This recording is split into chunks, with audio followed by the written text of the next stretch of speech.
This podcast is brought to you by lineupmedia.fm.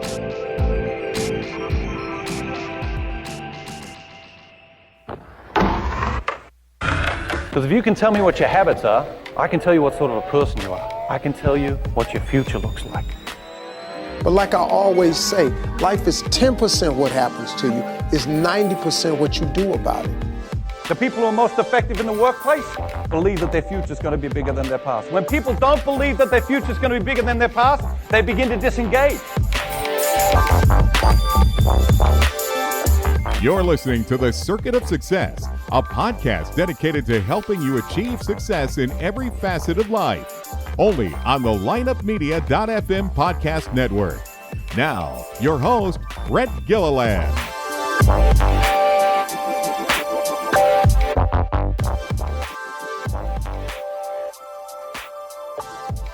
Welcome to the Circuit of Success. I'm your host, Brett Gilliland, and today I've got the privilege of interviewing Nate Boyer. Nate, how you doing, man?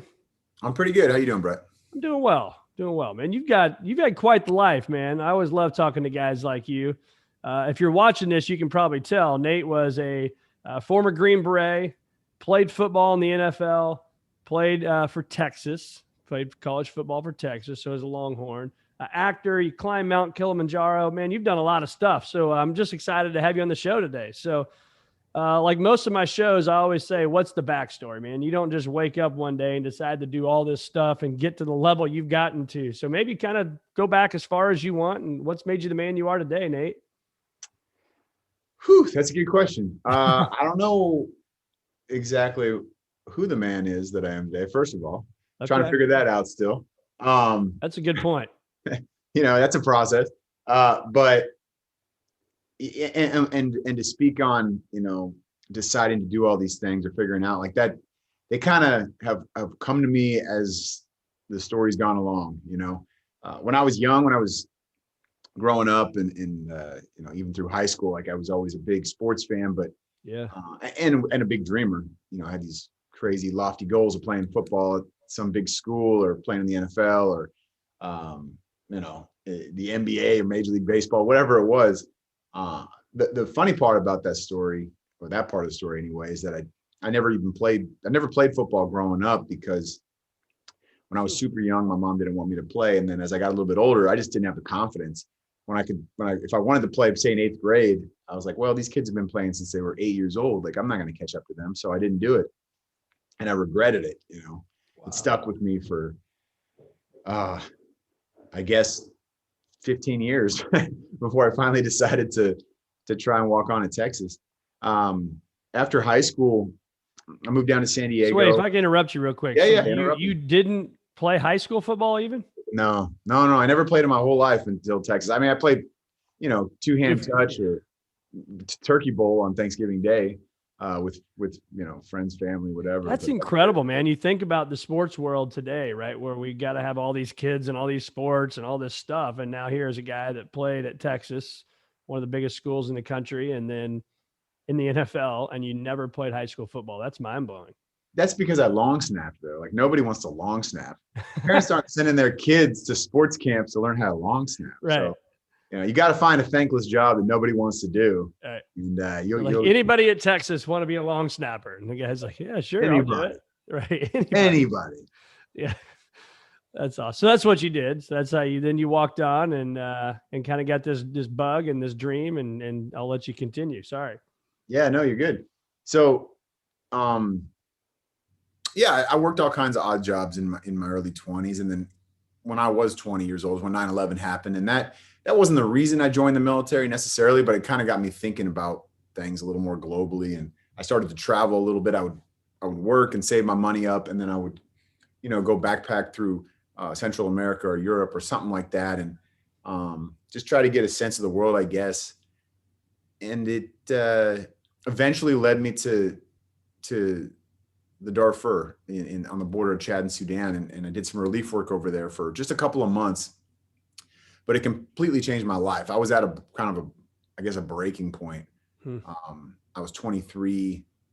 I felt like nothing I did really made much of a difference in the world, maybe in my small community or in my family or whatever, but not much. I felt like I was destined for something bigger and more impactful. And I just had this like adventurous spirit and this, I don't know what I had. I don't know what I had going on. We've all been 23. We know what that feels like. Right. And so I just sort of took off. I went over there and did that. And the last week of my trip, I caught malaria.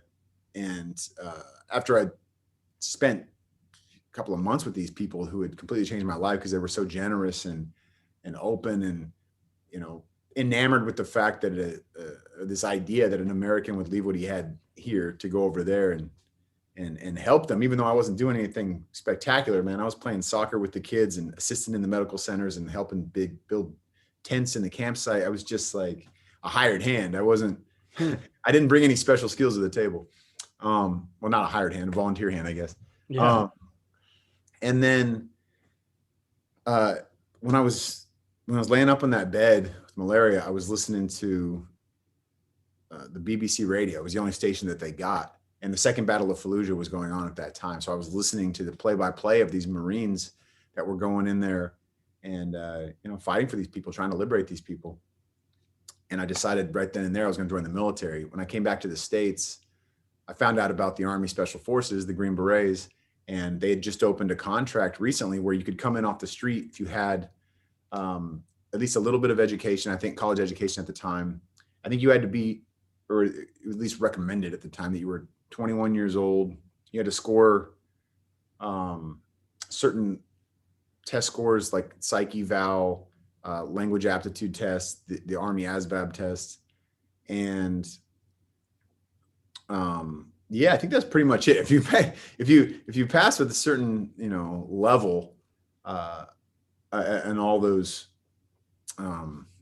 different tests, like you could at least get an opportunity to go to selection, special forces selection after basic training in airborne school.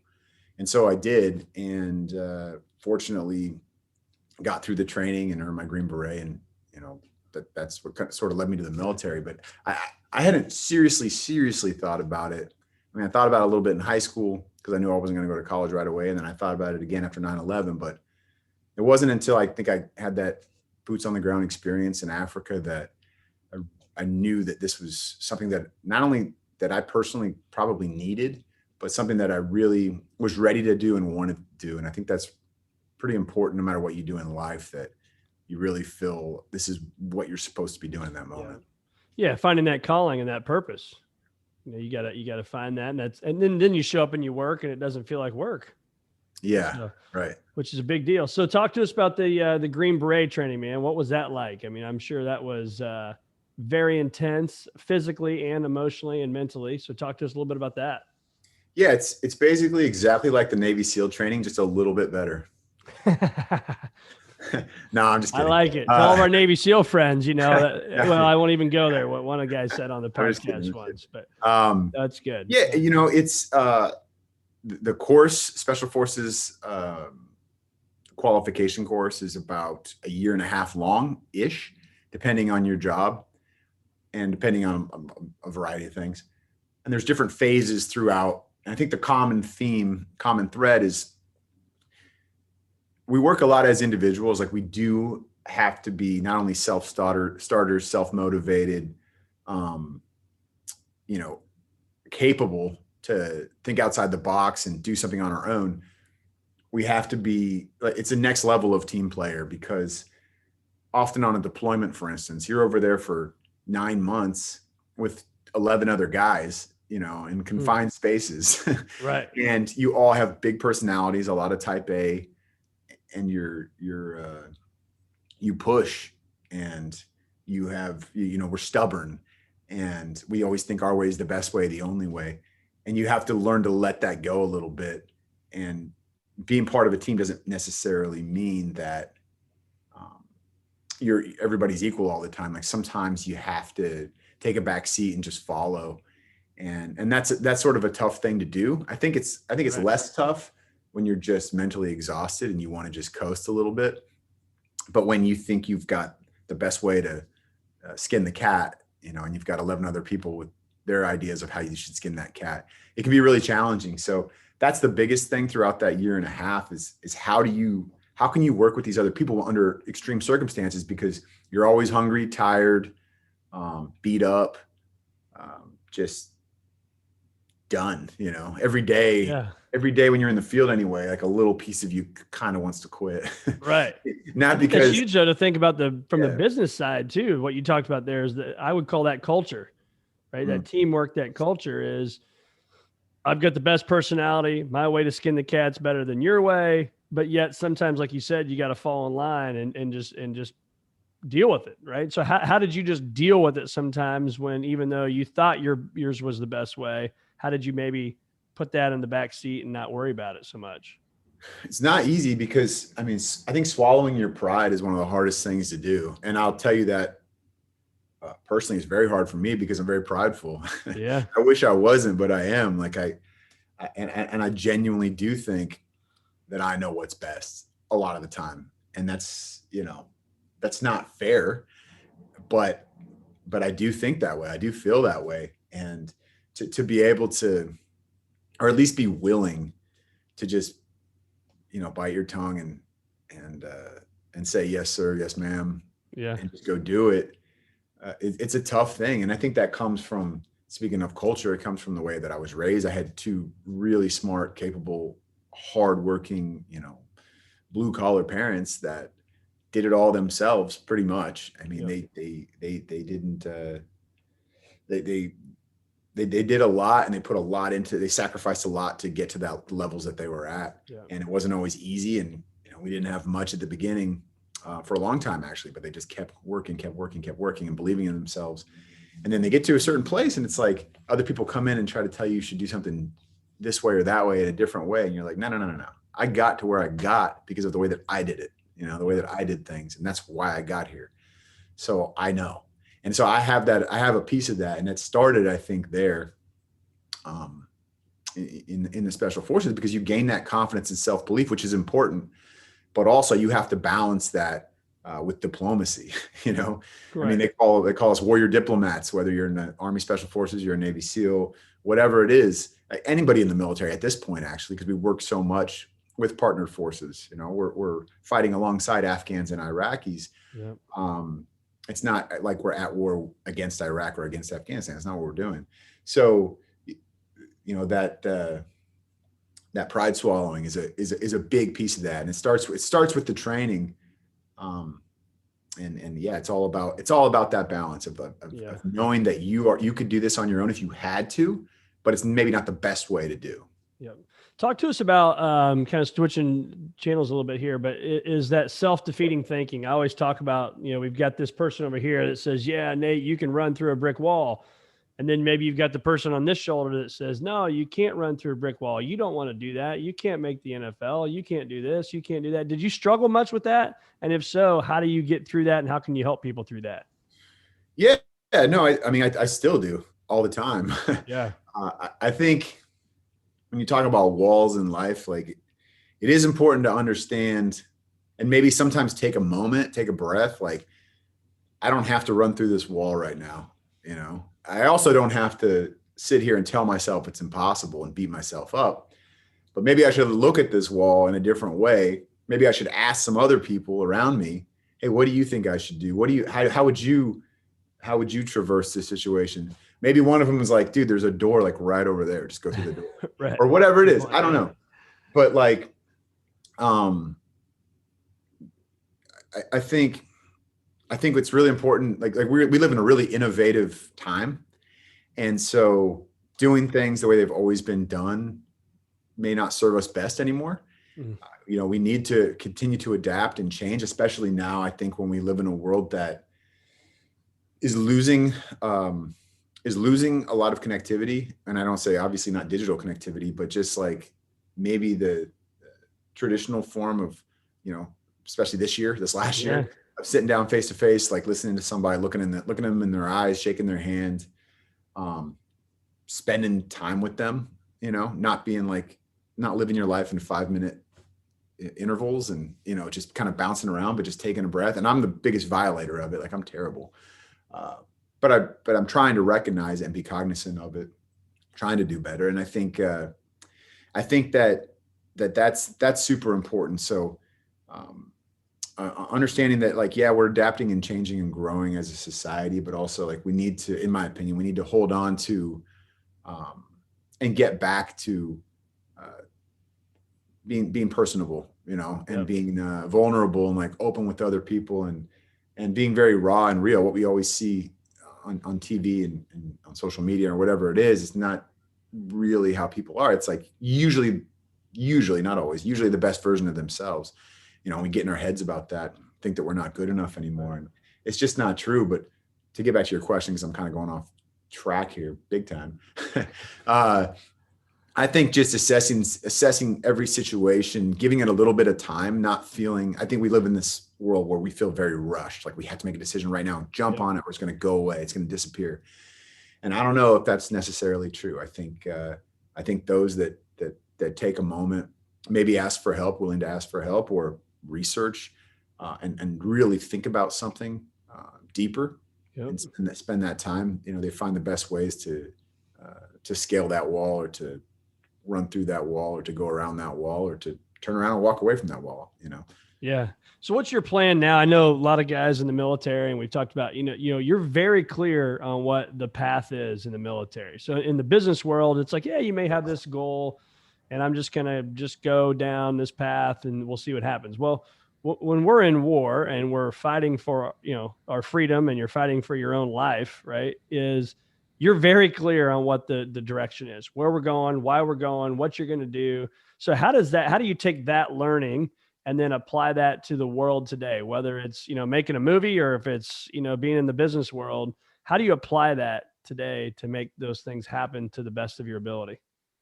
Well, I don't think anything's that simple anyway. I think that's, I think the biggest thing for me is sometimes not overthinking things, or maybe I should say overanalyzing things, in the sense of letting things get to a point where I do get in my own head. I start to doubt myself. I start to think that I'm not good enough and I'm not the right person for this job. And we all have that imposter syndrome, or whatever they call it. Yeah. We have those moments in our life where we feel, I've had tons of them. I have them all the time, where I'm like, who am I? Like, what am I doing? I have no idea what I'm doing. And people think that I've got this all figured out, and they think that I'm super confident, and I'm just not all the time. Which I think is so great to share. Sorry to interrupt, but I think it's so healthy to share that, right? And to be vulnerable and be transparent with that, because again, you see Green Beret football player that's, macho man, right? I can't have it all. I got to have it all figured out, but to admit that you don't, I think that's part of the path, isn't it? I don't know. There's the answer. I honestly don't know. I wish I knew, but maybe it is. It's I always go back to this idea. It's not really an idea. It's a fact that we're all dying. Yeah. And at the end of the day, every day I'm dying, it's ending. And so I just don't want to be that person who is incapable one day of doing those things I really wanted to do, or at least trying them, even if I fail. I don't want to be that person that didn't go for it and didn't at least attempt, because I know that'll bother me more than any failure. That'll bother me way more. That the fear of regret outweighs all these other fears, at least with me. I think, and that's not just a today thing. I think that's an always thing. People are very afraid of looking stupid. Yep. Very afraid of what other people will think when they do fail, because if you do try something truly challenging, truly difficult, you're going to fail. Like, at some point you're going to lose. You should lose. It's part of it, but nobody wants to. Everybody, I don't know about everybody, but most people I know, like, we want to win. Right. Even if it's just an argument, like, we want to win. It feels good to win. And but I think that the people that are the most quote unquote, I guess, successful are the ones who are willing to, or accept losing, not as the end all, but just as part of that victory, I guess. And so, for me, it's like, and I've been in this place this last year where even though I know I did a lot of stuff this year in the midst of all the COVID, I still feel like I should have done more. I could have done more. And I'm kind of in a stuck place right now where I'm a little bit nervous about investing time in something that may never look the same again, if that makes sense, because of the way the world's changing. So part of me wants to sort of pause, but at the same time, I can't because I'm dying. Yeah, Not right. really, Right. Not like, Well, they say that's the biggest regret. But I might die in 50 years, but like still. Right. You're still dying. Still dying. So there's that internal clock is ticking, and I'm like, man, I have to do this thing and that thing. I've always wanted to do that, and I need to, if I really want to be on this track. I'm not a big person on like 5-year plan, 10-year plan kind of thing. I'm like, because I think you can always do those things quicker. So I don't want to limit myself by making, that's just me. But you probably have a bunch of ideas bouncing around in that head, right? So I want to do this, or I want to do that. I want to do this. I want to do that. How do you prioritize? What's your system to prioritize that make this one more important than that one and not chase the next shiny object? I think a big part of that for me is staying open. And I say listening to the universe. Because whatever it is for you, some people it's, a religious type of faith. Some people it's something else. Right. But I do believe that if you're continually searching and putting yourself out there, I think that signs do pop up, and I think you sort of get the path lays itself out, and you sort of get ushered down that path. Yeah. And if it's a path that you don't like, you still have the choice to get off that path. You absolutely do. It might be challenging, it might be difficult. I'm not saying it's easy, but like you can. But at the same time, if it feels right and it feels like something that you really want, and it's authentic and genuine, it's who you are and it's who you want to be, I think that those things do present themselves if you're out there looking for them and you're out there actually putting in work towards something. And it might not be, oftentimes it's totally different than that list I had or whatever. It's something else that pops, something new that I didn't even know was a thing, or something I never thought I would do. Like I never thought, I told you before we jumped on here, this year I directed a movie, and I had no idea what I was doing. Like, let's just be honest. Not no idea, but very little idea. You're learning as you go. But yeah. And I never thought growing up that would be something I would do. I never thought growing up I would do anything in entertainment. Like I just didn't, that wasn't a thought. But once I was doing it, as challenging as it was and as heartbreaking as it was, and as big as it felt, bigger than me, it still felt, I felt so alive in those moments, like doing that stuff, because the story was really important to me. It was a great challenge, and it was something that most people will never get an opportunity to do. Right. And I worked really hard to get that chance, even though I felt so lost in the middle of it. That was the universe. Those were the signs led me in that direction. And I tried to fight it so many times and do something else or do something similar to that. But it kept popping up in my face and in front of me for whatever reason, that like, no, you need to do this. You need to lead this charge. You need to be this guy. And if it sucks, like, who cares? Just do it. Try it, And it's like, well, somebody's going to care because somebody gave me a little bit of money to make it, but sure. That man or woman may care. Very little. That's right. Right.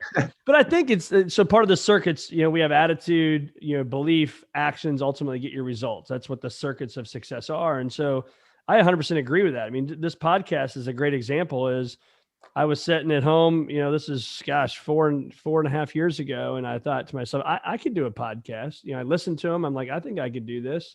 And I texted about 9 buddies that I would want to have, whether they're an athlete or an author or whatever it may be. I'm thinking these guys would be on it. We'll see. They responded back, yeah, you want to do it next week? And I'm like, holy crap. I have no idea how to do a podcast, but I booked them for a month out. Right. And that gave me the time frame to say, okay, I've got a month to figure it out. Yeah. And now you're the 211th person I've had the pleasure to interview. That this came from an idea sitting on my couch on a Tuesday before Christmas in 2016. And if you don't take action and then book it, in my opinion, nothing's going to happen. It's going to stay up here in your head. Then your head's going to tell you, oh, this is all the reasons, Brett, you shouldn't do that. Who am I? You can't do a podcast, blah, blah, blah, blah, blah. Right. And that's just one example from so many things. I think, well, I mean, and what if you only made 11 of them and it just wasn't working out? Like, so what? Maybe somebody's going to be like, aha, loser. Like that person is probably doing nothing.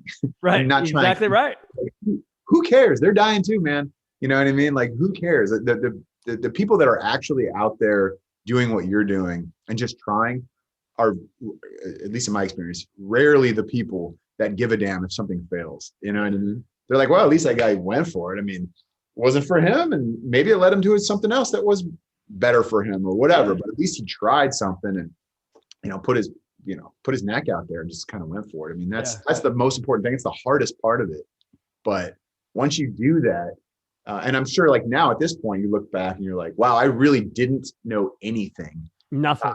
And it's like now that, you've done I still don't. of them, I'm sure you have, but you have much more of you've probably learned way more than you ever thought was even to learn in that, doing a podcast or interviewing somebody or having a conversation like this that's going to be aired.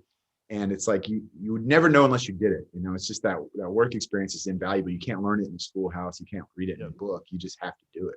Just got to do it. Got to take action. So I read somewhere you said, today we deal with yesterday, tomorrow. So what's that mean to you? I don't know. You're like, I don't know. I just said it one time and now I don't even know where the hell I said it. No, I did. It was kind of a joke. It was actually like an inside joke with a buddy of mine. That's funny.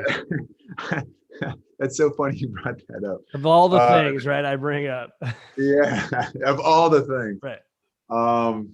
Today I'm going to try to break it down right now because I don't even know. You're today, like, next question. Move on. Next question. Right. Well, let's do that. We'll go to the next question. So we talked about self-defeating thinking, but how about in the moment, man? Do you struggle with in the moment because you're always thinking about that next thing? And if so, how do you try to be where your feet are at and be in that moment? I super struggle with that. A lot of people dwell in the past, and I'm a big, I guess you'd call it anxiety about the future guy. Yeah, I'm with you.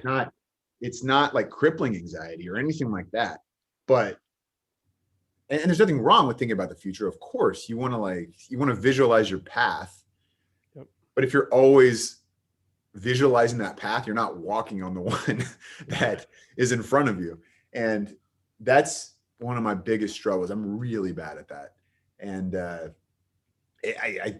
I think that's a common thing. I think it must be, I think it probably is with people that at least strive to be successful.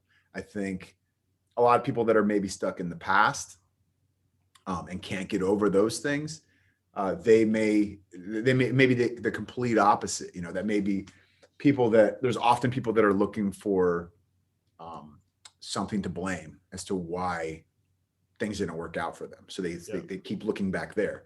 And that's okay too. Like that's a very human thing. But for me, it's more about this worry that I'm going to pick the wrong path. I'm going to do the wrong thing. Takes me down I'm going to waste time. I'm going to waste somebody else's time. I'm going to waste my own time. I'm not going to be this optimal.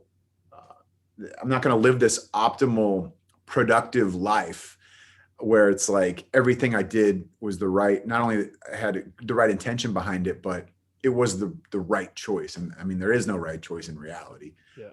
But I have that fear and it does and I have that worry, and it does kind of consume me at times. And I'm trying to be better about that, especially in the last few months, which is a recent thing. I mean, I'm 40 years old now, and I'm finally trying to just not only enjoy where you're at, but just be okay with where I'm at, even if it sucks. Yep. just live in that for a little bit and understand that there's value in that too, even when you feel like absolute crap and worthless and all these stupid things that are just not true that we tell ourselves we do it. Sucks, does it? It does suck, but it's but it's part of the path. It is part of the path.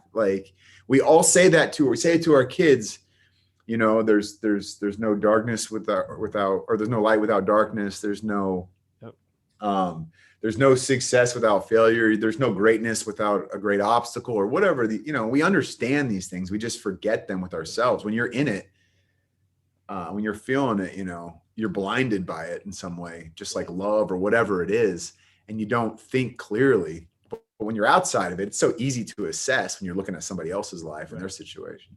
Yeah, I found that, and I'm not perfect at it either. Hence why I asked the question, right? I'm looking for the nugget. And again, nobody's ever going to have the nugget that just fixes that, in my opinion. But I have found the more I can put my phone away, or when I walk into a situation, maybe it's walking home from work, right? Getting from the garage into the house. It's kind of just saying, you know what? I'm thankful for what I'm getting ready to walk into, right? I'm thankful for my wife. I'm thankful for these kids. And go put the phone away and try to be in that moment. That has really helped me, because with 4 kids and life, it gets crazy, right? And you've got to have, in my opinion, you got to have a trigger or a switch that you've got to be able to hit to put you in that moment of, okay, go be the best dad, the best husband I can be, and be thankful for that. Right. Right. So, so this, hopefully this isn't too controversial. So I saw on your post, you probably know where I'm going, because I asked for permission if we could talk about this, but Colin Kaepernick, right? We're not here to talk political. We're not here to talk my side, your side, his side, anybody's side. Right. So I want to get an understanding of that. Everybody knows the backstory behind that. Colin Kaepernick, kind of the first guy that knelt during the national anthem. I saw a picture. You happen to be the guy standing right by him.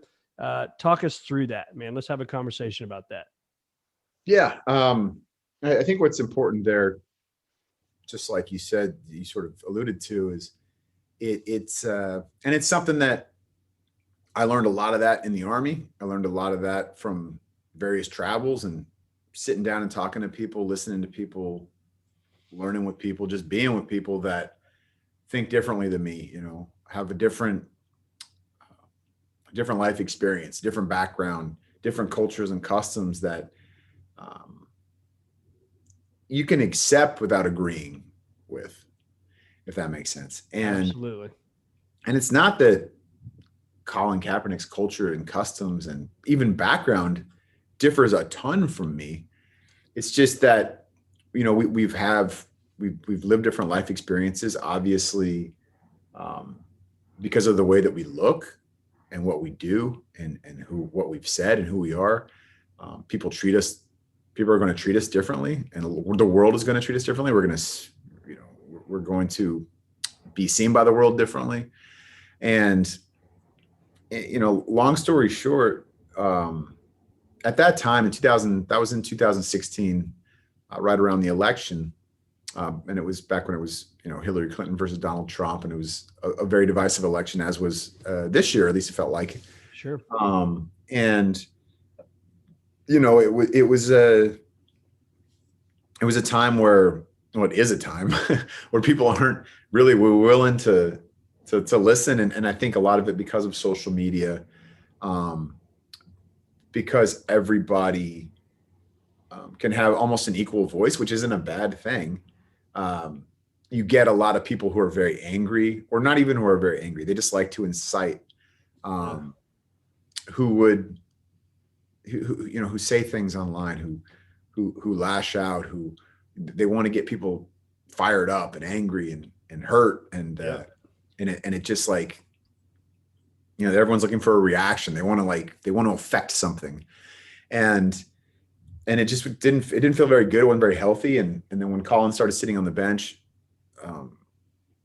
in protest really of social injustice, police brutality specifically, and the lack of accountability in some of these departments, which is an understandable thing, people didn't care about that. And it was more about his choice to not stand during the national anthem, which hurt me because of those symbols mean something very different to me because of my experience. But also, like, what was more important to me was like, okay, why is he doing this though? Why? There's got to be something more than just, he doesn't just, well, at least in my opinion, he doesn't just hate America. And maybe it helps that I played football and I've been in those locker rooms and the conversations in those locker rooms, and they're often very nuanced, and people have all kinds of opinions, and man, guys will be at each other's throats about stuff, but then we go out on the football field and they're able to put that stuff aside for the most part, Sure. and do what they can for the man on their left and right to be successful. And the same thing in the military. And I think that those two, the football locker room, or not just football, a locker room and a team room in the military can be very, very similar. And it comes from going through challenging stuff together, overcoming together, honestly beating each other up a little bit, and just sacrificing for the team in some ways. You earn that respect, you gain that respect, and you give that respect to people that do the same thing as you. And so, when he started doing that, and he had done an interview after that, I think the first time it become news, he did an interview in a locker room about his protest. And it was an 18-minute interview, and you only heard a soundbite here and a soundbite there. The most divisive pieces of that were sort of taken, and it depended on which I guess news agency was spinning it, but it was very different. It painted very different pictures. And me, I grew up a 49ers fan. I'm from the Bay Area, and I wanted to be a 49er when I was a little kid. And Kaepernick was, the quarterback of my team. He took us to the Super Bowl, right? And we'd been really bad for a long time. And so I supported this guy. I really pulled for this guy, and it I had an initial reaction too that wasn't fair, just because of something I saw. I was just like, I didn't really listen. I saw what he had done, and I read a headline or heard a soundbite, and I made a decision about who he was as a man, which isn't fair. So I took a step back and I went back and listened to the interview, and then wrote this open letter through the Army Times that was just explaining my experience and my situation and why I feel the way that I feel, but also, I guess, admitting that it was unfair to feel a certain way about him without really understanding or really knowing. And at the end of the day, when we take the oath to defend the Constitution, when we take the oath to join the military, it is to defend the Constitution and the First Amendment, and all the amendments. I mean, that's what we're doing. So right. I don't have to agree with what you're saying, but I should, and I fought for your right to do what you're doing. I should respect that, in my opinion. Yeah. So I wrote this letter. He ended up reaching out and wanting to meet, and we sat down the next day down in San Diego. They were playing the Chargers in their final preseason game. And it was military appreciation night. All these things were going on. And we sat in the lobby of the team hotel for a couple hours and just talked about why he was doing what he was doing. We talked about our backgrounds, and he had a ton of respect for me, and treated me like I was just as important as what he was doing, and wanted to make sure that, at least as far from where I stood, it wasn't offensive to people in the military. And I told him, no matter what you do, some people are going to be offended. We're just as diverse of a microcosm as anything in the country.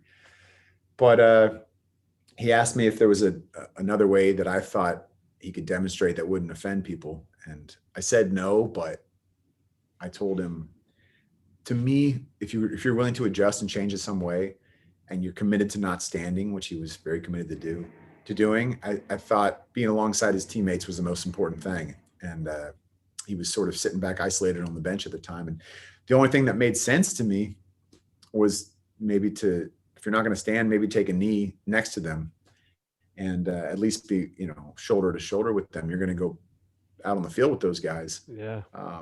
And he thought that was a good idea. He actually thought it was more powerful than sitting. And so he took a knee that night on the sideline, and I stood next to him, and that's where the kneeling really started. Wow. Well, thank you for sharing that, man. I know that's probably not an easy topic to chat about. So to be vulnerable with that, greatly appreciate that. And I think, what I hear from that is, here's two people that can have two totally different views of this thing, right? This thing happened to be the flag. He was talking about injustice, right? And so but you can come together and have a 2-hour conversation and stand next to each other that night on a football field during the national anthem and still probably disagree, but yet be okay with each other and being able to say hello. And I think, in my opinion, again, we're not getting political here, but we need more of that in this country, right? It doesn't have to be 0 to 100. It can be somewhere in the middle. And that's what I hope that people can hear from this story and hear from other things. We don't have to agree with it. Let's respect each other and let's be on the same teams. At the end of the day, like you said, man, we're all dying, right? At the end of the day, we all end up at the same spot, hopefully. Yeah. So, yeah, hopefully. Yeah. We'll see. We'll see. That's the hope, man. Well, thanks so much for sharing that, Nate. And let's real quick, because I know we've taken a lot of time, but let's talk about your MVP charity. I know you directed this first movie, and it kind of ties into that, but let's talk about the MVP charity. Yeah, Emerging Vets and Players. We bring together combat vets and former professional athletes and help them find purpose and their identity again when that uniform comes off. Jay Glazer and I co-founded it back in 2015. And it was right after, I'd been released from the Seahawks earlier that year. I finally transitioned out of the military completely. And it was like, all of a sudden I had no team, I'd grown so accustomed to having a team since I was, 23. I mean, the last 12 years of my life. Was sure. So no jersey, no camo, no nothing. Yeah. And very elite teams that like, you feel like this is who you are, because it's not just, I got practice on Tuesdays and Thursdays and play on Saturdays or something, which is nothing wrong with that, but that's a little bit different when you're growing up versus I'm getting up in the morning with an intentionality to like prepare for next season or the next game or practice later today, and all these, everything that you do. Same with the military. It's like whether you're on a deployment or not, like everything revolves around that. And all of a sudden you're in your 20s and 30s and it's just gone, and you feel like you've peaked and you'll never be great again. And you got a lot of life to live. And that's kind of a scary feeling. There's not a lot of professions like that. And so it's been really cool. We're in 5 cities so far. We're in Las Vegas, Los Angeles, Chicago, Atlanta, and New York. We're about to open in Dallas and Seattle very soon. COVID obviously started our growth a little bit. Sure. But we grew in different ways. We jumped on Zoom and we're able to reach people that we never would have been able to reach before, that were outside our coverage zones. Sure. And that's been really incredible. So vetsandplayers.org is the website. And yeah, we meet up weekly, and what we do pre-COVID and what we will do post-COVID is we'll meet up at a gym, at a fight gym, and we'll train for, 30, 45 minutes. Nothing crazy, but enough to get that sweat going and sort of, get that practice feeling before we transition to the locker room. Because after that, we hang out on the wrestling mats and it's an open forum. We just talk about stuff, We encourage vulnerability. We want people to like leave it all out on the mat. And if you got something you're going through right now, it doesn't have to be combat related or sports related in any way. We just want to be there for one another, because we miss that locker room. We need that locker room. Yep. And that's what we're trying to provide. Well, but awesome. Yeah, the movie that I did direct, it was the working title is MVP. I don't know what we're ultimately going to call it, but it was about the genesis of that. It's essentially about a Marine who was living in a homeless shelter in East Hollywood and an NFL player who was living in a really nice house in West Hollywood. And these two guys, the NFL player is his first year out of the league. The Marine's been out of the military for a few years. But they've lost that team. They're going through the same thing, even though on paper they have nothing in common, from skin color to family dynamics, to economics, to backgrounds, to beliefs, nothing. But they're going through that same stuff. And when they connect and understand that they can help each other, they can save each other, it ends up saving themselves as well. That's awesome. So, and that we don't know when that'll be out yet, right? No, we don't. Hopefully sometime in 2021. But we'll see. It's the post-production process is an arduous one, especially now with COVID and the lack of not the lack of, I guess, just the budgetary limitations that I have. Right.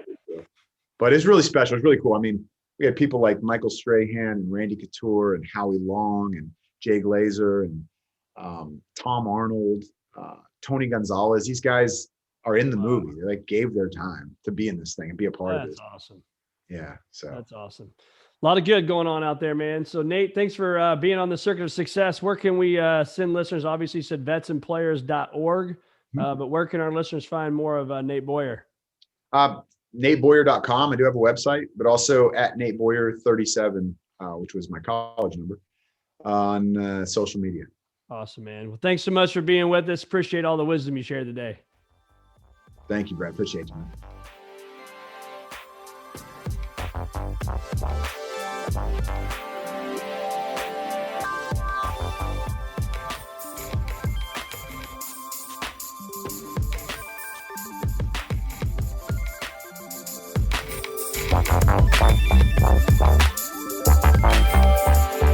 Tune in next week for another episode of The Circuit of Success with Brett Gilliland on the lineupmedia.fm podcast network. Subscribe to the show on iTunes, Google Play, Stitcher, and through our website, circuitofsuccess.com. Follow us on Facebook and Twitter, and email any questions to info@circuitofsuccess.com.